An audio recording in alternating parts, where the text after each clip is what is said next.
आज मी बनवते पारंपरिक पद्धतीने श्रीखंड। दूध गरम करण्यापासून ते चक्का काढेपर्यंत सर्व स्टेप बाय स्टेप या व्हिडिओमध्ये मी सांगितलेले आहे। त्यामुळे पारंपरिक पद्धतीचं परफेक्ट श्रीखंड आपलं तयार होईल। तर तुम्ही हा व्हिडिओ संपूर्ण बघा, कारण याच्यामध्ये भरपूर टिप्स मी दिलेल्या आहेत। हे श्रीखंड एवढं छान होतं की तुम्ही ही रेसिपी बघितल्यानंतर बाहेरून श्रीखंड कधीच आणणार नाही।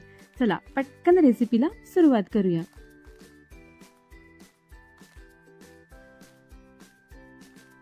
आता सर्वात आधी आपल्याला दूध गरम करून घ्यायचे। त्याकरता इथे मी एक स्टीलचं भांड घेतलेलं आहे।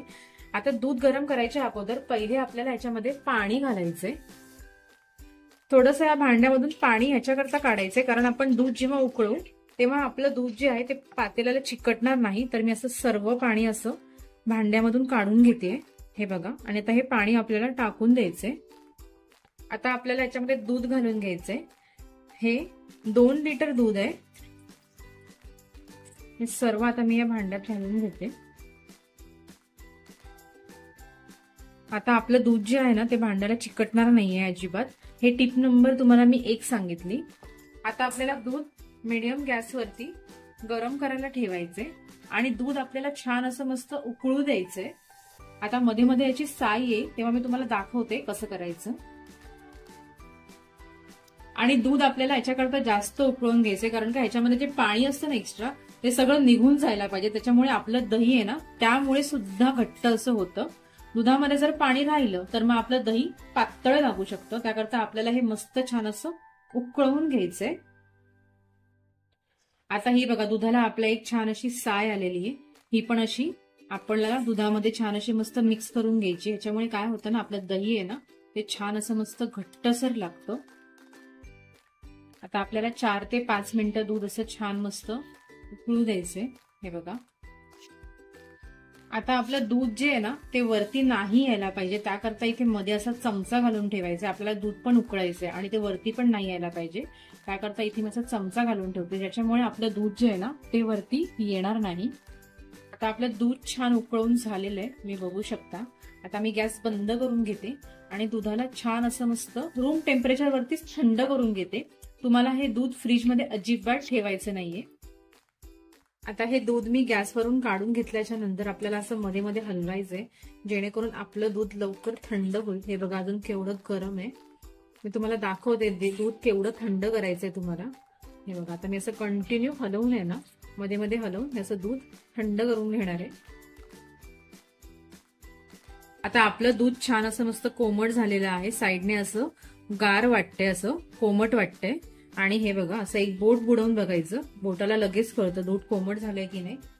आणि दूध एकदम जर थंड झालेलं असेल तर आपलं दही आंबट लागू शकतं। त्याच्यामुळे जास्त गरम पण नाही आणि जास्त थंड पण नाही, आपल्याला असं कोमट दूध करून घ्यायचंय।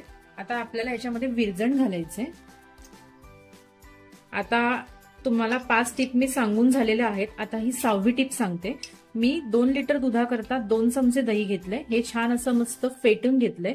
आता आपल्याला हे दही जे आहे ते डायरेक्ट घालायचं नाहीये दुधामध्ये, आपल्याला याच्यामध्ये थोडंसं ह्यातलं जे कोमट दूध आहे ते घालायचंय। डायरेक्ट जर घातलं तर आपलं दही जे लागणार आहे ते आंबट होऊ शकतं, त्याच्यामुळे आपल्याला हे छान असं दही दुधामध्ये मिक्स करून घ्यायचंय। हे बघा अशा प्रकारे मी मिक्स करते। आता हे सर्व विरजण जे आपल्याला दुधामध्ये छान असं मस्त मिक्स करून घ्यायचंय। आणि आपलं दही आंबट लागायला नाही पाहिजे, त्याच्याकरता मी इथे थोडीशी साखर यूज करते। एक छोटा चमचा साखर घेतलीये, ते पण टाकून घेते। आता हे विरजण आपल्याला प्रॉपर असं विस्कने मिक्स करून घ्यायचे, चमचाने मिक्स करायचं नाहीये। याच्यामुळे काय होतं ना आपल्या दह्यामध्ये लम्स पडणार नाही। असं प्रॉपर दुधामध्ये मिक्स करून घेते मी। आता मी दही तुम्हाला 2 प्रकारे कसं लावायचं हे दाखवते। सर्वात पहिले ते मी मातीचं भांड घेतलंय। मातीच्या भांड्यामध्ये मी इथे अर्ध दूध जे आहे ते टाकून घेणार आहे। आता मातीच्या भांड्यामध्ये आपण दही का लावायचं, कारण का दही पटकन तयार होतं, त्याशिवाय ते जाड सुद्धा होतं आणि याच्यामध्ये एक्स्ट्रा जे पाणी असेल ना ते मातीचं भांड सगळं शोषून घेतं। त्यामुळे इथे मी मातीच्या भांड्यामध्ये म्हणजे पारंपरिक पद्धतीमध्ये इथे मी तुम्हाला दही लावून दाखवलेलं आहे। आता हे आपल्याला झाकून ओट्यावरती एका गरम जागे ठिकाणी नाहीतर कुठेही तुम्ही हे ठेवू शकता, जेणेकरून ह्याला हवेचा संपर्क येणार नाही। तर आता मी हे एका साईडला ठेवून घेते। आता आपलं उरलेलं दूध जे आहे ते मी काचेच्या भांड्यात टाकून घेते। आता काचेच्या भांड्यात का घालायचं, कारण का ह्याचं टेस्ट आणि टेक्स्चर आहे ना ते छान असं मस्त मेंटेन राहतं. त्याचबरोबर वाऱ्यापासून सुद्धा काच एकदम आपल्या दुधाला सेफ ठेवते. शिवाय आपलं दही पण खराब होत नाही. आता हे पण आपण झाकून असं व्यवस्थित ठेवून देऊया. आणि एकदा हे दही लावलं ना की ह्याला ना जास्त हलवायचं नाहीये, एका ठिकाणी असं कोपऱ्यात उबदार ठिकाणी ठेवून द्यायचंय. तर आता आपण हे नंतर 7 ते 8 तास ठेवायचे तुम्हाला हे. आणि आता हे आपण नंतर 7 ते 8 तासानंतर चेक करून घेऊया. हे बघा आता 8 तास झालेले आहेत. आपण कपडा काढून घेऊया. हे बघा आपलं दही छान असं मस्त सुरेख लागलेलं आहे, तुम्ही बघू शकता. काचेच्या भांड्यात सुद्धा असं घट्टसर दही लागलंय आणि मातीच्या भांड्यात सुद्धा मस्त दही लागलेलं आहे आपलं. हे बघा एकदम असं घट्टसर दही आहे. आता सर्वात पहिले तुम्हाला मी मातीच्या भांड्यामधलं दही दाखवते. हे बघा केवढं मस्त आपलं दही लागलंय, तुम्ही बघू शकता.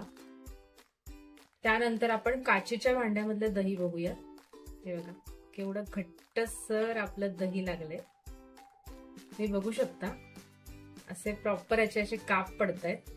हे बघा आता आपल्याला श्रीखंड करता चक्का बनवायचंय. त्याकरता इथे मी चाळणी घेतली प्लास्टिकची, त्याच्याखाली बाउल घेतलंय.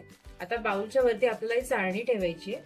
त्याचबरोबर आपल्याला त्याच्यावर असा हा कपडा ठेवायचा आहे. हा बघा पांढरा कपडा घेतलाय मी इथे. आता हे सर्व दही आपल्याला या कपड्यामध्ये घालून घ्यायचे. हे बघा आता सर्व दही जे आहे मी या कपड्यामध्ये घालून घेते, जेणेकरून आता हे रात्रभर असं मस्त ह्यातलं पाणी जे आहे ते एक्स्ट्रा निघून जाईल आणि आपला चक्का जो आहे तो सकाळपर्यंत असा मस्त रेडी होईल. आता हे सर्व दही या कपड्यामध्ये घातल्याच्या नंतर आपल्याला हे असं बांधून घ्यायचे सर्व साईडने आणि हे बांधून असं आपल्याला फ्रीजमध्ये ठेवायचे. हे बघा आता मी सर्व साईडने असं व्यवस्थित बांधून घेते, जेणेकरून ह्याच्यातलं पाणी जे आहे ना ते खाली एक्सेस जे आहे ते निघून जाईल. आता हे जर तुम्हाला 2-3 तासाकरता ठेवायचं असेल तर तुम्ही असं कुठेही बांधून पण ठेवू शकता, पण मी हे रात्रभर ठेवणार आहे. त्याकरता मला इथे फ्रीजमध्ये ठेवायचं आहे. आता त्याच्यावर मी असं जड काहीतरी असं भांडं ठेवणार आहे, जेणेकरून त्यातलं पाणी जे आहे ना एक्सेस ते खाली येईल. आणि आता हे बघा मी बांधलं तोपर्यंत अगदी थोडंसं पाणी आलेलं आहे. तर आता हे रात्रभरात सर्व पाणी निघून जाईल आणि आता मी असंच असं फ्रीजमध्ये ठेवून देणार आहे. आता आपला चक्का छान तयार झालाय, तर मी काढून घेतलाय हा कपड्यामधून. त्याच्यावरती आता मी इथे पिठी साखर घालून घेते. हे बघा म्हणजे पिठी साखर आणि चक्का जो आहे ना तो मस्त छान खालून चाळणीतून असा बाहेर येईल. तुम्हाला जेवढं गोड पाहिजे त्याप्रमाणे तुम्ही करू शकता. हे बघा अशा प्रकारे चक्का जो आहे ना तो आपल्याला सर्व असं चाळणीमधून छान मस्त त्याच्या गाठी ज्या असतील मध्ये त्या सगळ्या निघून जातील. सगळं काढून घ्यायचंय. हे बघा सर्व चक्का जो आहे तुम्हाला दाखवते, सर्व खाली आलाय, तुम्ही बघू शकता. आता मी असं सर्व काढून घेते. आता आपण याच्यामध्ये घालूया अर्धा चमचा वेलची पावडर,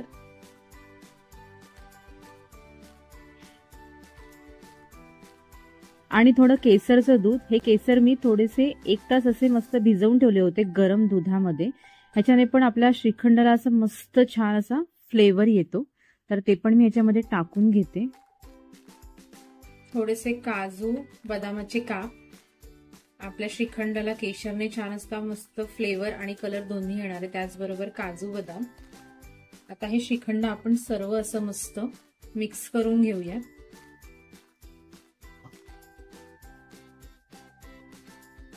तर आपलं श्रीखंड तयार झालेलं आहे छान.